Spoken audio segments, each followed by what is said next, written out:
शिवलिंग की पूजा करते हैं हम आप। ये प्रश्नकर्ता का प्रश्न गलत था कि मैं मना करता हूँ, मैं कतई मना नहीं करता। शिवलिंग पर जल चढ़ाने से कौन मूर्ख रोकेगा आपको? कैसे चढ़ेगा जल? फिर आपको शिव की इच्छा में चलना होगा कि शिवलिंग जो बने हैं वो किसकी इच्छा से बने। समझाया गया ना, लोग बोल रहे थे ना कि शिवलिंग में माना जाता है कि ऊपरी भाग आकाश है और उसकी जो पीठिका है, नीचे का जो भाग है वो पृथ्वी है। ये आकाश और पृथ्वी किसने बनाए? किसी की इच्छा से बने हैं। ये शिवेच्छा, किसी की इच्छा से बने हैं ये। तो उसी की इच्छा से ना फिर वापस होंगे। तो मूल अस्त्र तो आप खो चुके हैं। शिव भाव आपके पास रहेगा तब ना शिवलिंग पर जल चढ़ाने की बात उठेगी। यही बात कुंडलनी साधना में भी है। शक्ति कुंडलनी साधना कौन सी है? कुल मने शक्ति, कुंडलनी मने शक्ति जहां घेरा मारे हुए, बस उसका अर्थ यही। वो जो शक्ति है यानी शिव की जो इच्छा है वो पांचों तत्वों से गुजरते हुए क्षिति तत्व तक जब आई है, पृथ्वी तत्व तक जब आई है, तब साधक ने कहा कि इसी को जगा के चलते हैं। जैसे आप ऊपर से सीढ़ियों से चढ़ से नीचे उतरे हैं, किसी ने कहा ऐसे ही हम ऊपर जाएंगे, नीचे से ऊपर जाएंगे। किसी ने कहा दूर हवाई जहाज स्टार्ट करते रहे, हेलीकॉप्टर स्टार्ट करते रहे, सीढ़ी लगाते रहे। तो उन्हीं रास्तों से चढ़ने का नाम है कुंडलनी साधना। ये कुंडलनी उतरी कैसे है भाई साहब? ये शक्ति आई कैसे है पृथ्वी तत्व में? शिव की इच्छा से आई। अपार शक्ति है, गजब की शक्ति है।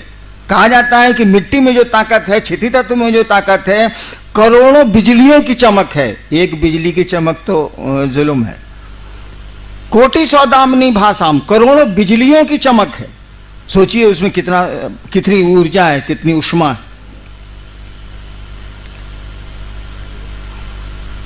किसी ने कहा कि महादेव की इच्छा से चलो महादेव के साथ रहेंगे। मन रहेगा, शरीर तो रहेगा नहीं। महादेव ही सब कुछ हैं। किसी ने ये सोचा।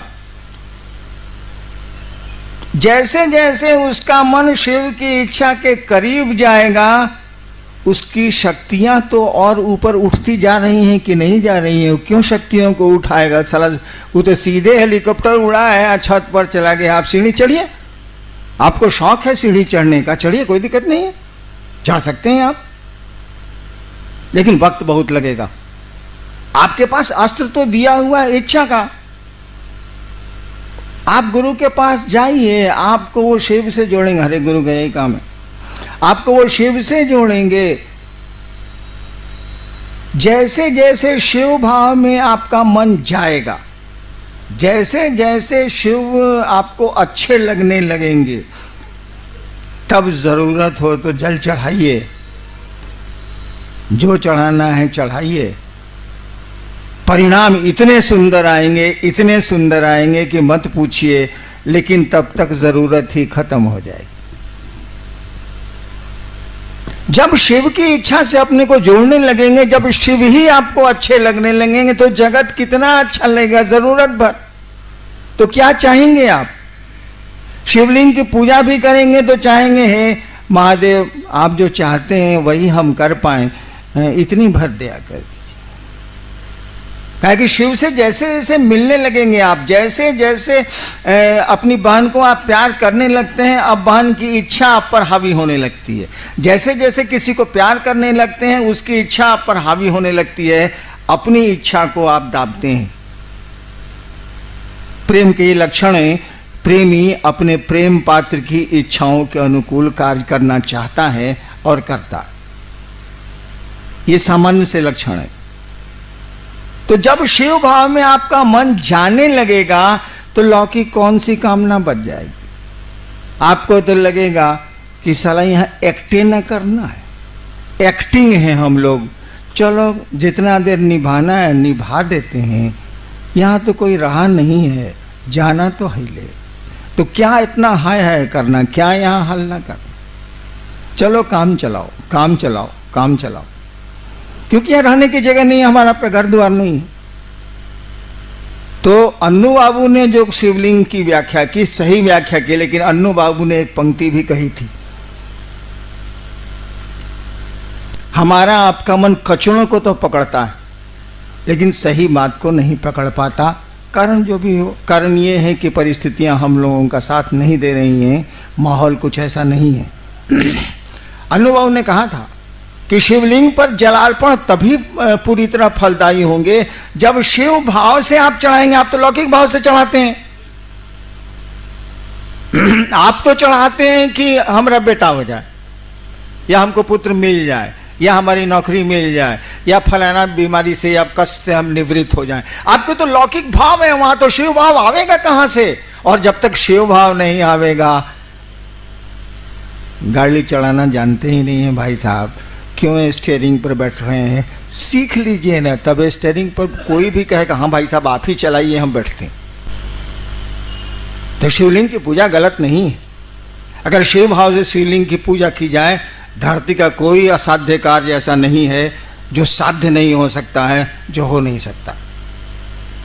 लेकिन जब शिव भाव में मन चला जाएगा, जब बहन को मन मानने लगा है और वो लाल साड़ी पसंद करती है और आपको लाल साड़ी पसंद नहीं है, आप तो उसके लिए लाल साड़ी ही खरीदेंगे।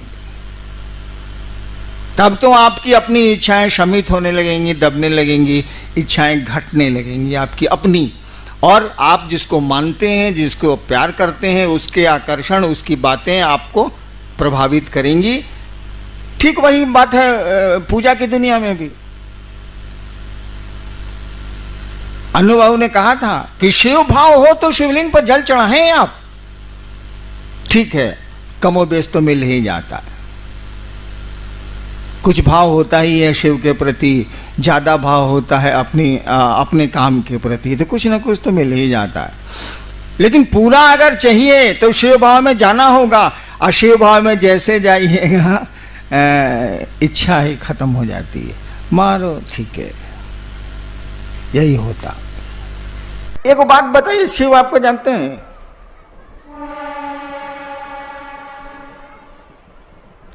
हम उससे पूछा शिव को आप जानते हैं? ठीक, शिव आपको जानते हैं?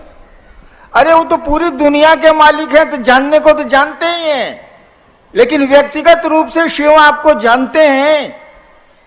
एक आदमी ने हमको कहा कि हाँ शिव हमको जानते हैं, वो मेरी पोती है जो पतली है, अभी इधर आए, इसी ने कहा कि हाँ शिव हमको बाबा जानते हैं, और कोई नहीं बोला, कहीं हिम्मत नहीं किया कोई। हमने जब पूछा कि शिव को आप जानते हैं, कहा शिव आपको जानते हैं? चुप हो गए लोग, कलेजा नहीं हुआ। एक इसने कहा, जो अभी वेद का की ऋचा सुना रही थी, इसने कहा कि हाँ बाबा शिव हमको जानते हैं। इतना भी साहस नहीं है कि हम आप कह पाए कि हम शिव को जो ही जानते हैं सो जानते हैं, शिव हमको जानते हैं। इतना भी साहस नहीं है, इतना भी अपनापन नहीं है, इतनी दूरी है। एक आदमी से ऐसे ही हमने हाल में पूछा है, आपके परिवार में कितने लोग हैं? कहा जी 4 आदमी। हम कौन कौन? हाँ मेरी पत्नी, 2 बच्चे। हम कहा शिव को गुरु माने कितना दिन हो गया? कहा 25 साल हो गया सर। हम कहा शिव को कहते हैं कि शिव मेरे गुरु हैं, अब परिवार में कहते हैं कि 4 आदमी है, महादेव कहां चला गया रे? 5 ना होगा? शिव मेरे, तुम हो, तुम्हारी बीवी है, 2 बच्चे हैं, तो 5 ना हुआ, 4 कैसे हुआ? देखिए, शिव को अपना मानते हैं, अब फैमिली से उसको धकिया के बुढ़वा की तरफ बाहर कर दिए। वैसे भी शिव का नाम भी है बुढ़ऊ, बूढ़ा महादेव। मंदिरों में भी बहुत मंदिर हैं जहाँ का नाम है बूढ़ा महादेव। शिव को गुरु मानिए, आजमाइए और उसको अपना गुरु बनाइए। जैसे आपका कंगन है, जैसे आपकी घड़ी है, जैसे आपका बेटा है, आपका घर है, आपकी चप्पल है। चलिए ना, बहुत चीज है, चप्पल टूटला ही चप्पल। 1-2 आदमी इसमें जरूर होंगे जो अब सोच रहे होंगे कि अब जनवरी में तनख्वाह मिलेगी तब चप्पल खरीद लेंगे। बड़ी टूट गया साला, मतलब बड़ी दिक्कत करता है, रोडवे से गोड़ में सट जाता है। वो अगर वो चप्पल पहन के आया होगा और उसकी चप्पल कुकुर उठा ले गया। कुकुर मैंने पूछते हैं, संस्कृत में कुकुर मैंने कुत्ता। कुकुर संस्कृत वर्ड है, कुकुर उठा ले गया, मान लीजिए वो चप्पल देखो का कुत्ता उसको उठाइबे करेगा, अब उसका मन हो जाएगा घोर। देखिए चप्पल से क्या आकर्षण है, कहेगा साला काहे लाए थे हम चेन्नई महोत्सव में, इस ससुरा काहे लाए बुलाया था गगन देहुआ फलना फलना, साला काहे बुलाया था, मेरा चप्पल गायब हो गया। आज जबकि 5 दिन के बाद वो चप्पल खरीदने वाला है, उसको फेंक देगा। देखिए ये आकर्षण है अपनी चीजों के प्रति इंसान को, आदमी को। अरे उतना भी आकर्षण शिव के प्रति पैदा कर लीजिए ना, आसमान फट जाएगा, धरती अपनी जगह पर नहीं रहेगी। करिए इस काम को। आप सबों को प्रणाम।